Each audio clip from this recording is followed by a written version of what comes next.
সারা দেশে আসলে নির্বাচনী প্রচার প্রচারণা জমে উঠেছে। প্রার্থীরা যাচ্ছেন ভোটারদের দ্বারে দ্বারে, সেই খবরই আমরা আপনাদেরকে আবারও জানাতে চাই। বরগুনা থেকে যুক্ত হচ্ছেন সহকর্মী আবু জাফর সালেহ এবং একই সাথে জয়পুরহাট থেকে যুক্ত হচ্ছেন আরেক সহকর্মী হারুনুর রশিদ। আমরা শুরুতেই বরগুনায় চলে যেতে চাই। সালে, একটু জানাবেন যে সেখানে প্রচার প্রচারণা কেমন দেখছেন? মা, পিম্পল 5 দিনেই চলে যাবে। যাবে না মা। যাক, নিমের 5 অংশের পাওয়ারে 5 দিনেই দূর হবে পিম্পল। হিমালয়া পিউরিফাইং নিম ফেস ওয়াশ। বিএনপি মনোনীত প্রার্থী এবং ইসলামী আন্দোলনের প্রার্থী, এই দুই প্রার্থীর মধ্যে মূলত মূল প্রতিদ্বন্দ্বিতা হবে এমনটাই ভোটাররা মনে করেন। তো এই আসনে 5,20,000 একটি সাগর আসলে তীরবর্তী একটি উপজেলা এবং সেই উপজেলা কিন্তু তালতলী, সেই তালতলীতেও কিন্তু আজকের এই যে জনসভা, সেই জনসভাটি হচ্ছে। তো আমি আরও একটি বিষয় বলে রাখি যে এখানকার তালতলী একটি নতুন উপজেলা, অর্থাৎ এখানে বেশ কিছু সমস্যা রয়েছে। নানান দিক থেকে যে সমস্যাগুলো রয়েছে, ভোটাররা কিন্তু তারা আসলে সেই সমস্যাগুলো যাতে সমাধান হয়, তারা যে প্রার্থীরা রয়েছে সেই প্রার্থীদের কাছে সেই দাবিগুলো আসলে জানিয়ে আসছেন। প্রার্থীরাও কিন্তু তারা আসলে আশ্বাস দিচ্ছেন যে তারা যে সমস্যাগুলো রয়েছে, যে স্বাস্থ্য, শিক্ষা, যোগাযোগ, নানান যে সমস্যাগুলো রয়েছে সেই সমস্যাগুলো তারা সমাধান করবেন তারা নির্বাচিত হতে পারলে, তারা এমন আশ্বাস দিয়ে যাচ্ছেন।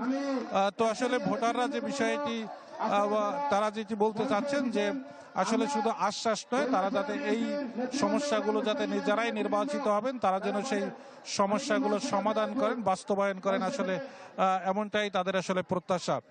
তো আসলে যে এই বরগুনা যে এই আসনটি যদি আমি বলি যে স্বাধীনতার পর থেকে কিন্তু বিএনপি এই আসনটি আসলে তারা পায়নি। তাদের দাবি হচ্ছে যে এবারে নির্বাচনে বিএনপি মনে করে যে তারা এই আসনটি হয়তো বা তারা পাবে, এমনটি আসলে নেতাকর্মীদের প্রত্যাশা।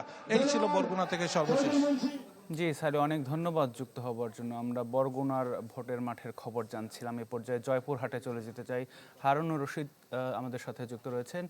হারুন, একটু জানাবেন যে সেখানে ভোটারদের দ্বারে দ্বারে প্রার্থীরা যাচ্ছেন, কি ধরনের প্রতিশ্রুতি দিচ্ছেন তারা ভোটারদের? কখনো কিছু করার চেষ্টা করলে মানুষ রুখে দেবে। ভোটের দিন যতই ঘনিয়ে আসছে, জয়পুরহাটে কিন্তু প্রার্থীদের ব্যস্ততা ততটাই বৃদ্ধি পেয়েছে। সকাল থেকে শুরু করে রাত পর্যন্ত তারা ভোটারদের কাছে যাচ্ছেন, নানা প্রতিশ্রুতি দিচ্ছেন। তো জয়পুরহাটে দুটি আসনে আমি জয়পুরহাটের 2 আসনের কালাই, খেতলাল, আক্কেলপুর। তো এখন এই মুহূর্তে আছি আমি জয়পুরহাটের 2 আসনের খেতলাল উপজেলার হাই স্কুল মাঠে। এখানে বক্তব্য রাখছেন ধানের শীষের প্রার্থী আব্দুল বারী। তিনি এখন এই মুহূর্তে মঞ্চে বক্তব্য রাখছেন। কিন্তু হাই স্কুল মাঠ প্রচার কিন্তু এখানে লোকারণ্য কানায় কানায় ভর্তি হয়ে গেছেন। এখানে ভোটের পরিবেশ কিন্তু এখন পর্যন্ত এখানে শান্ত রয়েছে। আমি এখানে দেখতে পাচ্ছি তো এই জয়পুরহাট 2 আসনে একজন মনোনয়ন প্রত্যাশী ছিলেন, এই ধানের শীষ প্রতীক নিয়ে তিনি রাজনৈতিক এখানে মনোনয়নপত্র দাখিল করেছেন। ওনার নাম আব্বাস আলী, সাবেক ঢাকা বিশ্ববিদ্যালয়ের ছাত্র। তো উনি এখানে সমর্থন দিয়েছেন আব্দুল বারীকে ধানের শীষে প্রচারণা করছেন। তার কাছে একটু জানবো, আসলে আপনি তো এখানে প্রচারণা করছেন, এখন পর্যন্ত ভোটের পরিবেশ কেমন?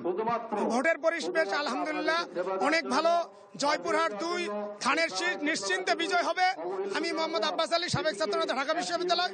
তারেক রহমানের সবার আগে বাংলাদেশের প্রতি সমর্থন জানিয়ে আমরা ঢাকা বিশ্ববিদ্যালয় থেকে শুরু করে সবাই আন্দোলন সংগ্রাম করার পরেও, আমরা সর্বোচ্চ নির্যাতিত হওয়ার পরেও আব্দুল বারীকে জয়পুরহাট 2 আসনের সমর্থন দিয়ে আমরা ধানের শীষে ভোট প্রার্থনা করতেছি।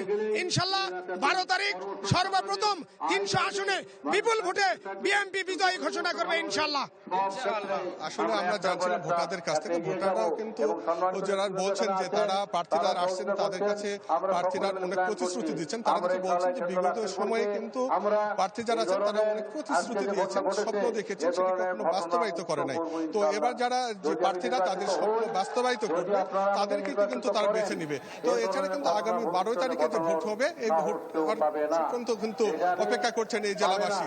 তো এই ছিল জয়পুরহাটের প্রচারণার সর্বশেষ। জি হারুন, অনেক ধন্যবাদ আমাদের সাথে যুক্ত হবার জন্য। জয়পুরহাট থেকে নির্বাচনী প্রচারণার খবর জানাচ্ছিলেন সহকর্মী হারুনুর রশিদ।